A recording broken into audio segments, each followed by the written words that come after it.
বলতে না বলতে প্রচন্ড জোরে শাওনের মুখে একটা লাথি বসিয়ে দিল এরিস। এক লাথিতে শাওনের নাক মুখ দিয়ে অনর্গল রক্ত ঝরতে লাগলো। এরিস শাওনের বুকের উপর পা দিয়ে আঘাত করে মোচড়াতে মোচড়াতে চিবিয়ে চিবিয়ে হিংস্র কণ্ঠে বলতে লাগলো, কার কলেজে হাতার চেষ্টা করেছিলে তুই? কার ইজ্জতে দাগ বসানোর চেষ্টা করেছিলে? তোর মতো হারামখোর। তোর কলেজাটা অনেক বড়, তাই না? দেখি, বের করে দেখি কত বড় তোর কলেজা। বলে শাওনের দিকে তাকিয়ে থেকে পেছনে থাকা একটা যুবকের দিকে হাত বাড়িয়ে দিল এরিস। ছেলেটা এরিসের হাতে একটি 2 সাইডেড ধারালো সোর্ড তুলে দিল।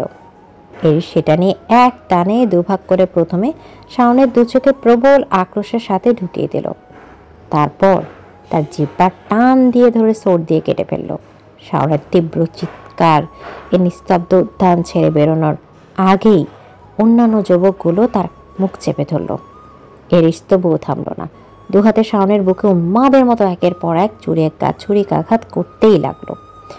রক্তে ভেসে যেতে লাগলো সমগ্র মাটি।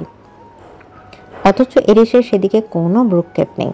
তাকে এই মুহূর্তে ভয়ানক কোনো হিংস্র পশুর চেয়ে কম লাগছে না। সে যেন তার নিজের মধ্যে নেই। ভয়ানক সাইকোপ্যাথ মানুষদের মতো তার আচরণ অস্বাভাবিক লাগছিল। একসময় গঙ্গাতে গঙ্গাতে শাওনের নিঃশ্বাস বন্ধ হয়ে গেল। তবুও এরিস তার হৃৎপিণ্ড বরাবর ক্রমাগত আঘাত করতে লাগলো।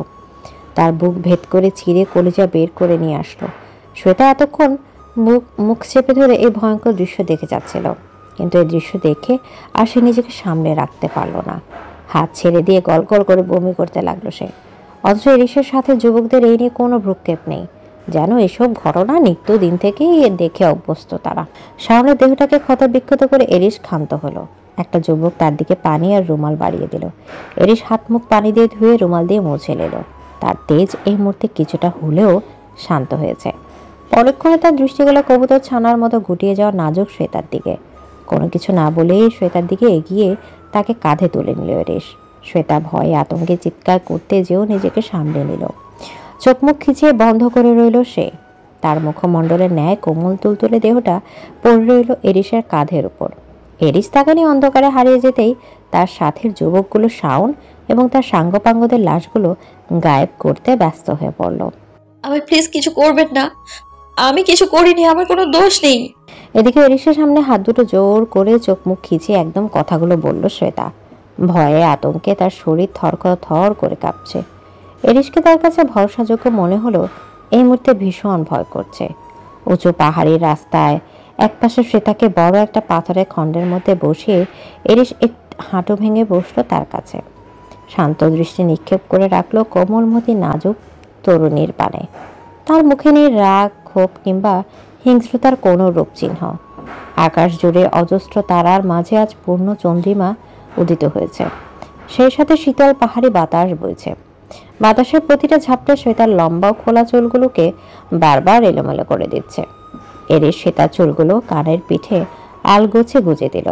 শ্বেতা অবাক হয়ে তার দিকে তাকালো। এরিসের শান্ত সুগভীর দৃষ্টি দেখে সে বেশ বিস্মিত। শ্বেতা কিছু বলার আগে এরিস তার সমগ্র মুখে আলতো পরশ বুলিয়ে দেয়। তার শরীরের ক্ষতগুলো গভীর দৃষ্টিতে পর্যবেক্ষণ করতে থাকে। তারপর মিহি স্বরে বলে ওঠে, তখন খুব ব্যথা লেগেছিল, তাই না? শ্বেতা উপর নিচ মাথা দুলিয়ে সম্মতি জানায়। এরিস বিনা বাক্যে নিজের লেদার জ্যাকেট থেকে একটি মলমের প্যাকেট বের করে। তারপর মৃদু হস্তে সেগুলো শ্বেতার শরীরে দৃশ্যমান ক্ষতগুলোকে লাগিয়ে দেয়। শ্বেতা যন্ত্রণায় চোখ মুখ খিচে ফেলে। মলম লাগাতে লাগাতে এরিস হঠাৎ শান্ত স্বরে বলে ওঠে, তোমার হাঁটুতে কতখানি কেটে গেছে দেখে। শ্বেতা আটকে উঠে তড়িঘড়ি করে বলল, সেটার কোনো দরকার নেই, আমি নিজেই মলম লাগিয়ে নিতে পারবো। এরিস কিছুটা রুক্ষ স্বরে বলে উঠল, আঘাতপ্রাপ্ত স্থানটা চেষ্টা আমাকে দেখো। শ্বেতা লজ্জায় কুকড়ে গিয়ে স্কার্টের অনেকাংশে ছিঁড়ে যাওয়া আঘাতপ্রাপ্ত অংশটুকু এরিসের সামনে উন্মোচন করে। এরিস পকেট থেকে তুলো আর স্যাভলন বের করে কেটে যাওয়া অংশটুকু সযত্নে পরিষ্কার করে দেয়। সে তার যন্ত্রণায় এরিসের উপর হাত খামচে ধরে। এরিস নির্লিপ্ত থেকে সে তার হাঁটুতে সুন্দর করে ব্যান্ডেজ করে দেয়।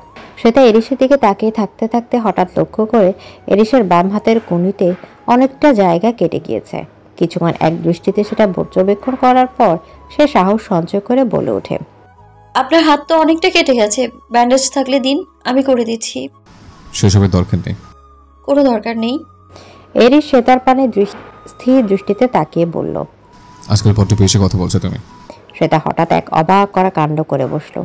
এরিসের কাছ থেকে তুলো, স্যাভলন আর ব্যান্ডেজ নিয়ে বিনা বাক্যে তার আঘাতপ্রাপ্ত স্থানটাতে সেগুলো প্রয়োগ করতে লাগলো। এরিস বেশ যন্ত্রণা অনুভব করলো, মুখ দিয়ে একটা টু শব্দ উচ্চারণ করলো না। এক দৃষ্টিতে সে তার পানে তাকিয়ে রয়েছে।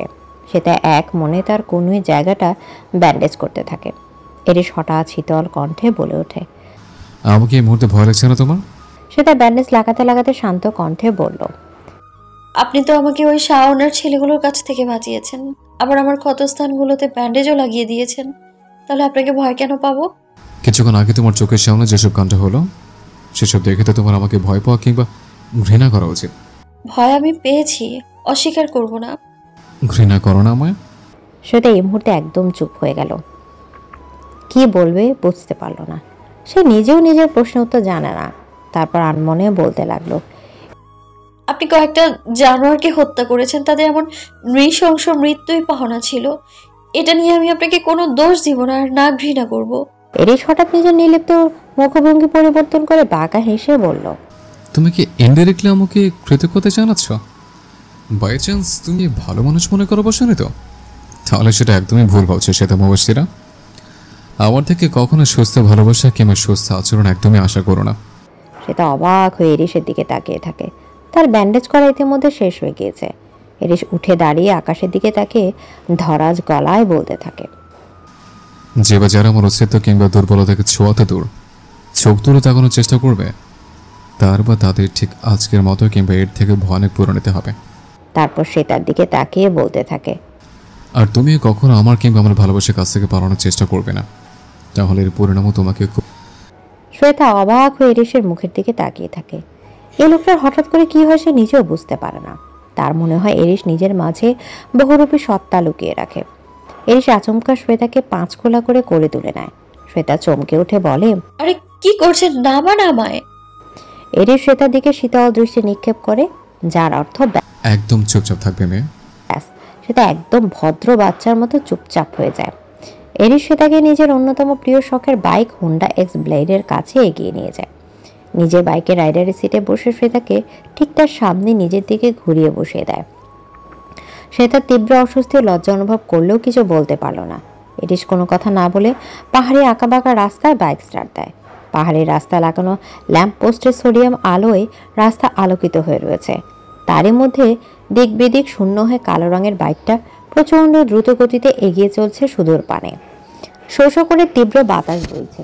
সেটা দমকায় শ্বেতার সুগন্ধিযুক্ত লম্বা খোলা চুলগুলো বারবার এরিসের মুখে আছড়ে পড়ছে। এরিস তবুও নির্বিকার। প্রাণ ভরে সে মাতাল করা সমুদ্র নিজের শ্বাসনালীতে টেনে নিচ্ছে। সেই সাথে টেনে নিচ্ছে সে তার শরীরে মিষ্টি মেলি সুঘ্রাণ। একবার বাইকের গতিপথ দেখছে তো আরেকবার সে তার মুখ পানে তাকিয়ে থাকছে। সে তার জড়সড় কাচুমাচু ভঙ্গিতে এরিসের দুই বাহুর মাঝে আটকা পড়ে বসে রয়েছে। এরিসের শরীরে এত কাছাকাছি থাকা তার শরীরের পুরুষালী গন্ধের সাথে কড়া পারফিউমের ঘ্রাণ তাকে যেন মাতাল করে দিচ্ছে। বারবার এক অজানা আকর্ষণ বোধ করছে সামনের মানুষটির প্রতি।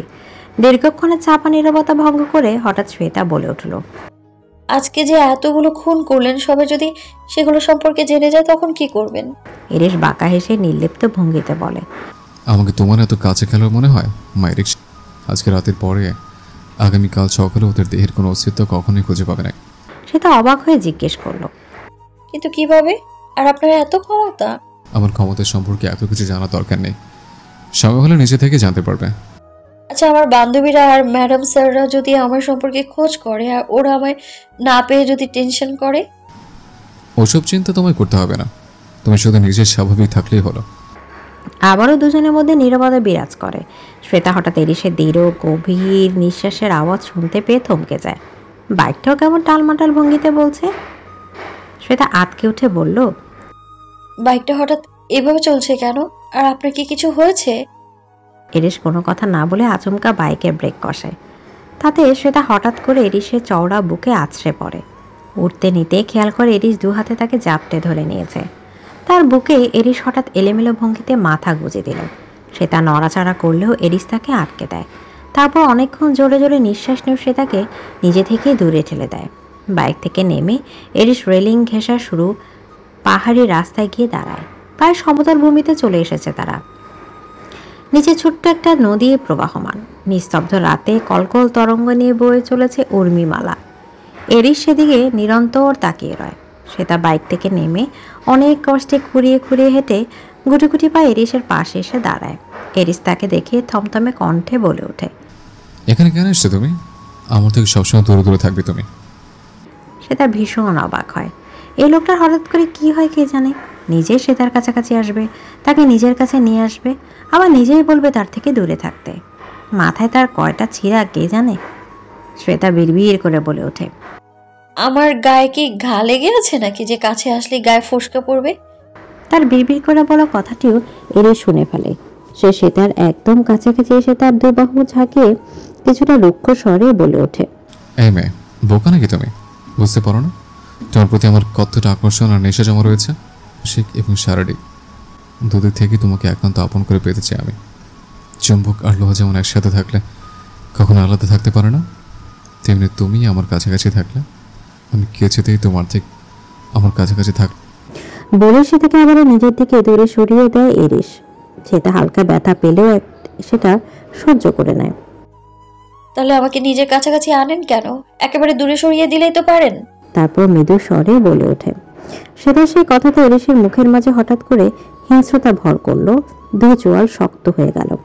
সে তাকে আষ্টে পৃষ্ঠে জড়িয়ে ধরে তার চোখে চোখ রেখে এরিস দাঁতে দাঁত চেপে বলতে লাগলো, ইহ জন্মে চিন্তার মাথায় এনো না সেটা। আমার থেকে দূর সরে যাওয়া তো দূর, আমাকে ছাড়া নিজের অস্তিত্ব কল্পনা করা বন্ধ করে দাও।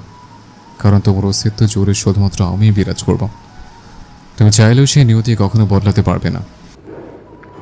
এরিসের হঠাৎ সে তার কাঁপতে থাকা গোলাপি ওষ্ঠযুগলের দিকে দৃষ্টি স্থির হলো।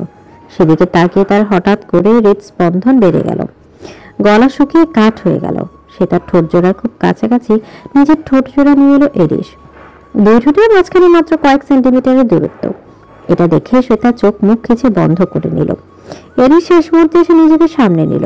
শ্বেতাকে নিজের কাছ থেকে দূরে সরিয়ে দিয়ে অন্যদিকে ঘুরে জোরে জোরে শ্বাস নিতে লাগলো। সেটাও ঘটতে যাওয়া ঘটনার কথা আজ করতে পেরে লজ্জায় নিয়ে গেল। এরিস বিড়বিড় করে বলতে লাগলো, আর ওকে আমার নিজের কাছ থেকে দূরে রাখা সম্ভব, যা করার খুব দ্রুত করতে হবে। তারপর সেটার দিকে ঘুরে তাকিয়ে এরিস বলে উঠল, খুব তাড়াতাড়ি মিসেস এরিশ আর খান হওয়ার জন্য প্রস্তুত হয়ে যাও। মানে খুব দ্রুতই তোমার বাসায় বিয়ের প্রস্তাব পাঠাচ্ছে। তোমাকে নিজের বউ বানাবো আমি। এরিসের শেষের কথাটা শুনে সে তার মনের মাঝে এক অদ্ভুত শিহরণ বয়ে গেল। সে কি খুশি হয়েছে, লজ্জা পেয়েছে নাকি ভয় পেয়েছে কিছুই বুঝতে পারল না। শুধু একটা তীব্র ঘোরের মধ্যে চলে গেল যেন। এরিস এগিয়ে এসে সে তাকে বাচ্চাদের মতো করে সামনে থেকে তার দুই বাহু নিজে দুই কাঁধে নিয়ে কোলে তুলে নিল। শ্বেতা প্রচণ্ড ঘাবড়ে গেল। এরিস তা আমলে নিল না। শ্বেতা দুই পা একত্রিত হয়ে এরিসের পিঠের মাঝখানে আটকে রয়েছে। এরিস শ্বেতাকে নিজের দুই বাহুতে আগলে নিয়ে হাঁটতে হাঁটতে সোডিয়াম লাইটের আলোর কাছে নিয়ে আসলো। তারপর তার মুখের খুব কাছাকাছি নিজের মুখ নিয়ে এসে আলতো করে তার ঠোঁটে চুমু খেয়ে বসলো। সে তার ক্ষুদ্র দেহ আবারও প্রকম্পিত হয়ে উঠল। এরিস সে তার পানে নেশালো দৃষ্টি তাক করে হাসকে স্বরে বলতে লাগলো, আমার ভালোবাসা কিন্তু মোটেও আলতো চুমুর মতো সহজ নয়। সেগুলো অনেক রকমের কঠিন, যা শুধুমাত্র তোমাকে সহ্য করতে হবে মৃত্যুর আগ পর্যন্ত।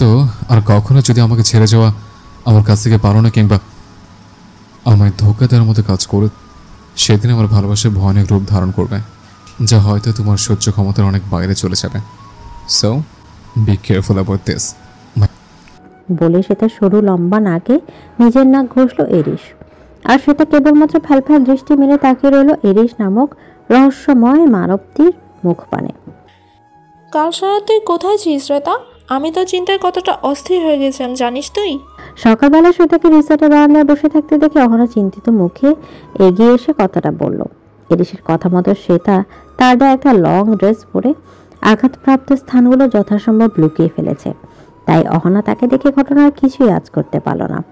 শ্বেতা মৃদু হেসে জবাব দিল, শুধু তুই আমার চিন্তা অস্থির হয়েছিলি, আর বাকিরা স্যার ম্যাডামরা কেউ আমার খোঁজ করেনি? অহনাকে এই মুহূর্তে কিছুটা ভাবুক দেখালো।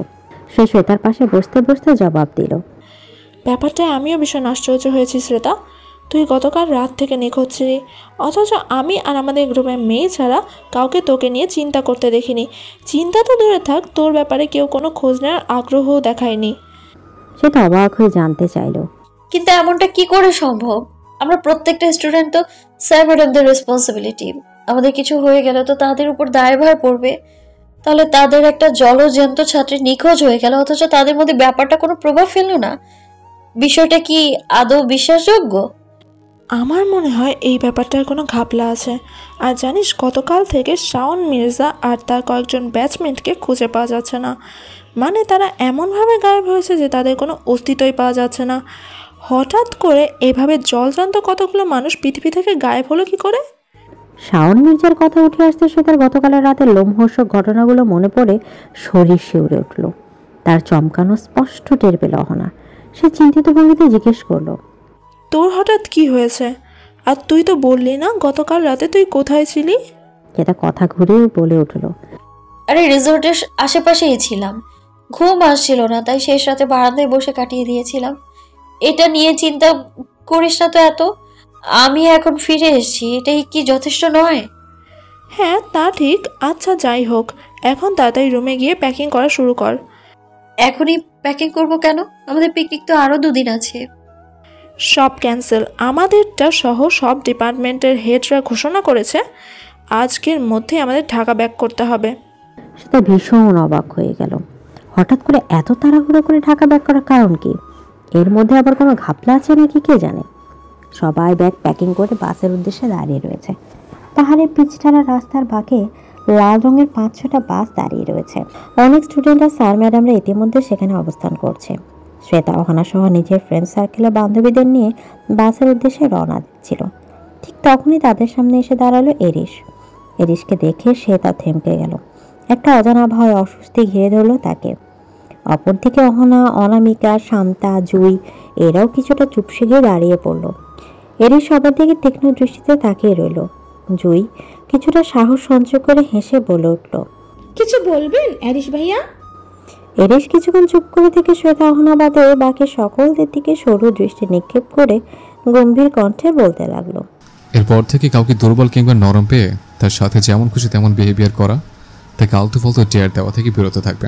কে জানে তোমাদের এমন ওভার স্মার্ট বিহেভিয়ার তোমাদের জন্য বিপদের কারণ হতে পারে। এরিসের কথা শুনে শ্বেতা অহনা বাদে বাকিরা ভয়ে জমে গেল। সকলে এক পলক শ্বেতার দিকে তাকিয়ে থেকে এরিসের উদ্দেশ্যে মাথা নিচু করে সম্মতি জ্ঞাপন করে দ্রুত বাসের উদ্দেশ্যে চলে গেল। শ্বেতা চলে যেতে নিলেই এরিস তার হাত টেনে ধরে তাকে নিজের সামনে সোজা করে দাঁড় করিয়ে শান্ত স্বরে বলতে লাগলো, এরপর থেকে অচেনা কোনো জায়গায় একা যাওয়া কিংবা পরিচিত অপরিচিত যে কোনো ছেলের সাথে কথা বলা কিংবা দেখা করার আগে 10 বার ভাববে, মনে থাকবে? শ্বেতা ভয়ে ভয়ে মাথা নাড়িয়ে সম্মতি জানালো। তারপর ঋণঋণে স্বরে বলল, আমি এবার যাই। সাবধানে যাও, নিজের খেয়াল রাখবে। এরিসের গম্ভীর কথাগুলো শেষ হওয়া মাত্র শ্বেতা মাথা নাড়িয়ে দ্রুত পায়ে সেখান থেকে প্রস্থান করলো। যদিও তার হাঁটুতে এখনো ব্যথা রয়েছে, তবে সেসবে তোয়াক্কা করলো না সে। এরিস তার যাওয়ার পানে তাকিয়ে থাকতে থাকতে ঠোঁটের কোনো একটা সূক্ষ্ম হাসির রেখা টানলো। তোর মনে আছে শুভ্রা, ছোটবেলায় আমরা একসাথে কত বাইসাইকেল চালাতাম। আজকে আমার সাথে বাইসাইকেল রাইড করবি শুভ্রা? এদিকে ইহান অনুনয় স্বরে শুভ্রাকে কথাগুলো বলল। শুভ্রার কোনো প্রতিক্রিয়া দেখা গেল না। মেয়েটার মুখ থেকে ইদানিং যেন হাসি সরে গেছে। সে মুখটা একটুখানি হাসি ফোটানোর জন্য ইহানের প্রাণপণ প্রচেষ্টা। অথচ শুভ্রার হাসির আসল কারণটাই যে সেটা সে জানে না। শুভ্রা একটা তপ্ত শ্বাস ফেলে বলল, এইসব এখন কি বাইসাইকেল রাইড করার সময় আছে ইহান ভাইয়া? তাছাড়া লোকে দেখলে কি ভাববে? লোকের কথা বাদ দে তো, তুই কি চাস সেটাই হলো মূল বিষয়। একটু থেমে ইহান আবারও বলল, ঢাকার আবাসিক এলাকা থেকে একটু দূরে খোলামেলা পরিবেশে তোকে নিয়ে সাইক্লিং করতে যাব, যাবি তো আমার সাথে? শুভ্রা বিষণ্ণ হেসে মনে মনে ভাবল, আজীবন তো তোমাকে আর পাবো না, একটু সময় যদি তোমাকে কাছে পাই তাহলে ক্ষতি কি? কিন্তু মুখে বলল, আচ্ছা ঠিক আছে। ব্যস্ত ঢাকা শহরের হাইওয়ের একপাশে রিক্সা, সাইকেল ও ছোটখাটো যানবাহন চলাচলের জন্য বরাদ্দকৃত স্থান নিয়ে একসাথে সাইকেল চালাচ্ছে দুজন তরুণ তরুণী। কে কার আগে যাবে এটা নিয়ে কত শত প্রতিযোগিতা। দুজনের মুখে হাসি যেন ধরে না। এতদিন পর শুভ্রার মুখে প্রাণ খোলা সতেজ হাসি দেখে ইহানের মনে প্রশান্তি বয়ে যায়। একসময় ইহান নিজের বাইসাইকেল একপাশে দাঁড় করিয়ে শুভ্রাকে তার পাশে এনে দাঁড় করালো। শুভ্রা প্রশ্ন করলো, কি হলো ইহান ভাইয়া, হঠাৎ থেমে গেলে কেন? ইহান নিজের সাইকেলের সিট থেকে একটু পিছে সরে গিয়ে শুভ্রাকে উদ্দেশ্য করে বলল, এখানে আমার সামনে এসে বস। শুভ্রা অবাক হয়ে বলল, এসব কি বলছো ইহান ভাইয়া? সবাই দেখলে কি ভাববে? ইহান নির্লিপ্ত ভঙ্গিতে বলল, যার যা খুশি ভাবো। ছোটবেলায় তোকে নিয়ে এভাবে কত বাইসাইকেল রাইড করেছি তার হিসাব আছে? ছোটবেলার কথা আলাদা, এখন আমরা দুজনেই বড় হয়ে গেছি। এত কথা না বলে আমার সামনে এসে বস। বলে নিজেই শুভ্রাকে নিজের সামনে বসিয়ে দিল ইহান। শুভ্রা অস্বস্তি, লজ্জা আর ভালো লাগার মিশ্রণে এক প্রকার মিয়ে গেল। ইহান তাকে সামনে রেখেই শান্ত ভঙ্গিতে সাইকেল রাইড করতে লাগলো। শুভ্রার প্রথমে জড়তা লাগলেও পরক্ষণে নিজেকে মানিয়ে নিল। পিচ ঢালা রাস্তায় বাইসাইকেল তার ছন্দমতো গতি তুলে এগিয়ে যেতে লাগলো। অনেকক্ষণ দুজনের মধ্যে নীরবতা চলল। হঠাৎ শুভ্রা বলে উঠল, সোনালিকা আপুকে নিয়ে কখনো এইভাবে বাইসাইকেল কিংবা বাইক রাইড করনি? না, ওর এসবের শখ নেই। ওর শখ শুধু সারাক্ষণ ফোনে কথা বলা, এটা ওটা কিনে দেওয়া আর রেস্টুরেন্টে যাওয়া আসার মধ্যেই সীমাবদ্ধ। আমার মনে হয় ও একাকিত্ব ঘোচানো আর টাইম পাসের জন্য আমার সাথে রিলেশনশিপ করেছে। শুভ্রা একেবারে বলতে ইচ্ছা হলো, তুমি কি সত্যি সত্যি সোনালিকা আপুকে ভালোবাসো নাকি না? যদি নাই বাসো তাহলে কাকে ভালোবাসো? কিন্তু মুখ ফুটে কথা তার আর বলা হলো না। হঠাৎ করে ইহান বলে উঠল, শুভ্রা, তুই সারা জীবন আমার পাশে থাকবি তো? শুভ্রা থমকে গেল। কি বলবে, কোনো উত্তর খুঁজে পেল না। গলাটা ধরে এলো যেন। ইহান নিজে থেকে বলতে শুরু করলো, আমি জানি এটা কখনো সম্ভব নয়। তুই সারা জীবন আমার সাথে থাকতে পারবি না, আর না আমি তোকে ধরে রাখতে পারবো। তবু বলতে ইচ্ছে হয়, তুই সারা জীবন থেকে যা আমার কাছে। শুভ্রা অনেক কষ্টে কান্না সংবরণ করে মনে মনে বলে উঠল, রেখে দাও না তোমার কাছে আমায়। কে মানা করেছে? তুমি ধরে রাখতে পারলে আমার কোথাও যাওয়ার সাধ্য আছে? কিন্তু মুখে কিছু বলতে পারল না।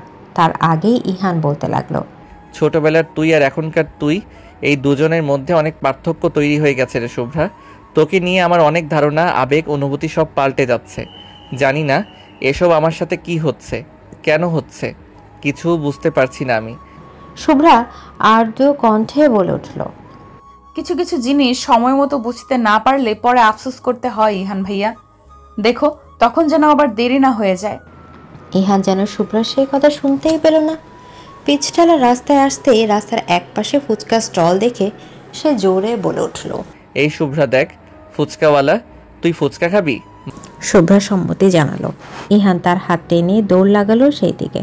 গিয়ে ফুচকালাকে ইহান বলে উঠল, মামা, ঝাল ছাড়া 2 প্লেট ফুচকা দিন তো। শুভ্রা আপত্তি জানিয়ে বলে উঠল, না মামা, 1 প্লেটে কড়া করে ঝাল দিবেন। আমি ঝাল ছাড়া ফুচকা খেতে পারি না। ইহান তীক্ষ্ণ দৃষ্টিতে শুভ্রার দিকে তাকিয়ে বলল, পরে তোর পেট ব্যথা শুরু হয়ে গেলে কি হবে শুনি? তখন কষ্ট কে পাবে? শুভ্রা পাত্তা না দিয়ে বলল, সেসব পরে দেখা যাবে, আগে আমাকে ঝাল ঝাল ফুচকা খেতে দাও তো। ফুচকা তৈরি হওয়া মাত্র শুভ্রা ঝাঁপিয়ে পড়ল সেগুলোর উপর। তীব্র ঝালে হিসহিস করছে, তবুও ঘপাঘপ ফুচকা খেয়েই যাচ্ছে। তার ফর্সা মুখ ইতিমধ্যে লালচে হয়ে গেছে, চোখ বেয়ে পানি গড়াচ্ছে। তাও শুভ্রার কোনো ভাবান্তর নেই। ওদিকে ইহান তাকে বারবার বকুনি দিয়ে পানি খাইয়ে দিচ্ছে। শুভ্রা তবুও ফুচকা খেয়ে যাচ্ছে। দুজনের এই খুনসুটি চলতে লাগলো অবিরাম। আমরা আপনাদের মেয়ে শুভ্রা আত্মীয় খেয়ে আমাদের একমাত্র ছেলে রোহান খন্দকারের বউ করে নিয়ে যেতে চাই, যদি আপনাদের কোনো আপত্তি না থাকে। বসার ঘরে আহাদ আলম ও শারমিন বেগমকে উদ্দেশ্য করে রোহানের বাবা রুবায়েত খন্দকার কথাটা বলে উঠলেন। তার সাথে তার একমাত্র ছেলে রোহান খন্দকার এবং স্ত্রী আসমা খন্দকারও উপস্থিত রয়েছেন। ড্রয়িং রুমে আরও উপস্থিত আমিনুল আলম, সালেহা বেগম এবং রাত। শুভ্রা শ্বেতা এখনও ভার্সিটি থেকে ফিরেনি, তাই এসবের কিছুই তারা জানে না। আহাদ আলম একবার আমিনুল আলমের দিকে তাকিয়ে বলতে শুরু করলেন, দেখুন খন্দকদার সাহেব, আমাদের মেয়ে তো সবাই অনার্স ফার্স্ট ইয়ারে পড়ছে, এখনই তো তাড়াতাড়ি ওকে বিয়ে দেওয়ার কোনো ইচ্ছে আমাদের নেই। রুবেদ খন্দকার তৎক্ষণাৎ বলে উঠলেন, আহা ভাইজান, আপনি একদম চিন্তা করবেন না। আমার এবং আমার স্ত্রীর কোনো কন্যা সন্তান নেই, তাই তাই আমাদের ইচ্ছে ছিল পুত্রবধূকে কন্যার মতো করে আগলে রাখবো। আপনি একদম চিন্তা করবেন না। শুভ্রা মামনিকে আমরা বিয়ের পরেও পড়াশোনা করাবো। আপনার বাড়িতে সে যেমন রাজকন্যার মতো থাকে, আমাদের বাড়িতেও সে তেমনি রাজকন্যা হিসেবেই থাকবে। আহাদ আলম একবার শারমিন বেগমের দিকে তাকালেন। তিনিও ভেবেচিন্তে সম্মতি জানালেন। পরপর আমিনুল আলম, সালেহা বেগম নিজেদের সম্মতি জ্ঞাপন করলেন। তাদের মধ্য থেকে রাত হঠাৎ গম্ভীর কণ্ঠে বলে উঠল, কিন্তু বিয়ে ফাইনাল করার আগে শুভ্রার মতামত নেওয়া জরুরি। এতক্ষণ ভদ্র সেজে থাকা রোহান হঠাৎ চটপট বলে উঠল, শুভ্রার সম্মতি আছে। উপস্থিত সবাই অবাক হয়ে রোহানের দিকে তাকালো। রাত বউ কুচকে জিজ্ঞেস করলো, সেটা তুমি জানলে কি করে? রোহান লাজুক হেসে বলল, শুভ্রার সাথে কিছুদিন হলো আমার পরিচয় হয়েছে, আমাদের ভালো বন্ডিংও হয়ে গিয়েছে।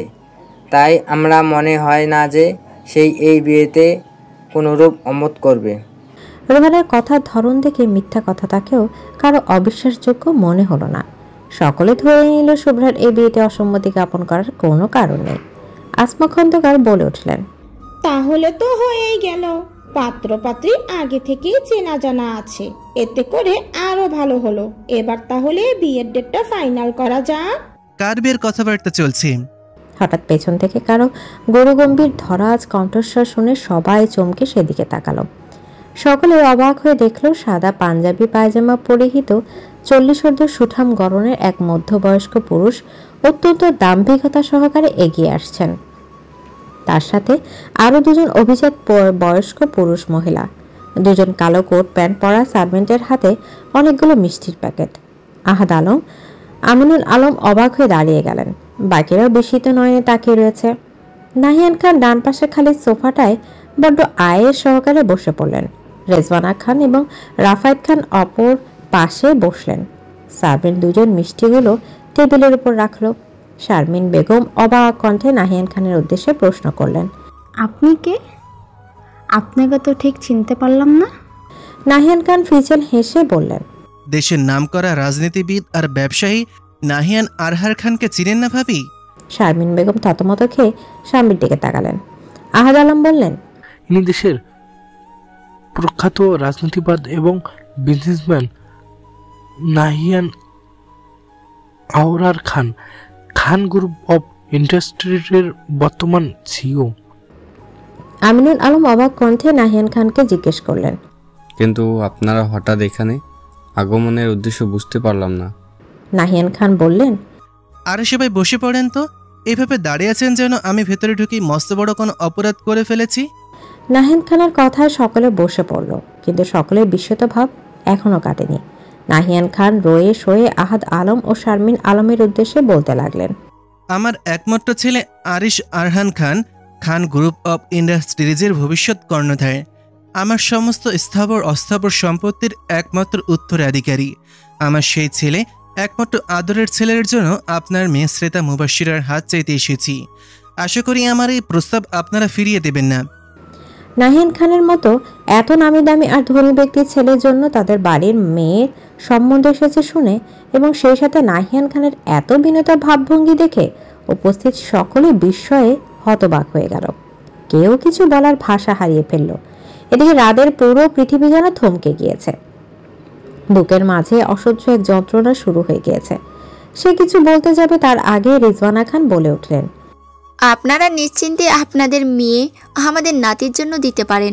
আমার নাতি কিংবা আমাদের পরিবারের কেউ তার যত্ন এবং ভালোবাসায় বিন্দুমাত্র কার্পণ্য করবে না। বিস্মিত ভাব ভেঙে সালেহা বেগম বলে উঠলেন, কিন্তু আপনার নাতি সশরীরে এখানে আসেনি কেন? রাফিয়াত খান সারস কণ্ঠে বলে উঠলেন, আমার নাতিটা একটু চাপা স্বভাবের বৌমা, বেশি মানুষের উপস্থিতি সে পছন্দ করে না, কিন্তু সে আগে থেকেই পছন্দ করে রেখেছে, আর তাই আমাদেরকে পাঠিয়ে দিল বেশ চূড়ান্ত কথাবার্তা পাকা করতে। অজানা একটা লোকের মুখ থেকে বৌমা ডাক শুনে সালেহা বেগমের মন কিছুটাও প্রসন্ন হলো।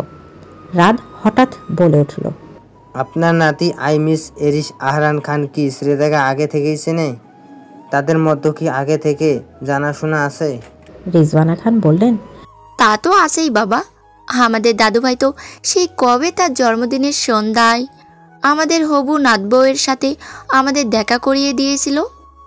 আমরা সেদিন এত অবাক হয়েছিলাম, সেই সাথে অনেক খুশিও হয়েছিলাম, কারণ যে ছেলে কখনো বিয়ের নাম শুনতে পারতো না, মেয়েদেরকে সবসময় এড়িয়ে চলতো, তার হঠাৎ নিজে থেকে বিয়ে করার কথা শুনে অবাক হওয়াটাই স্বাভাবিক।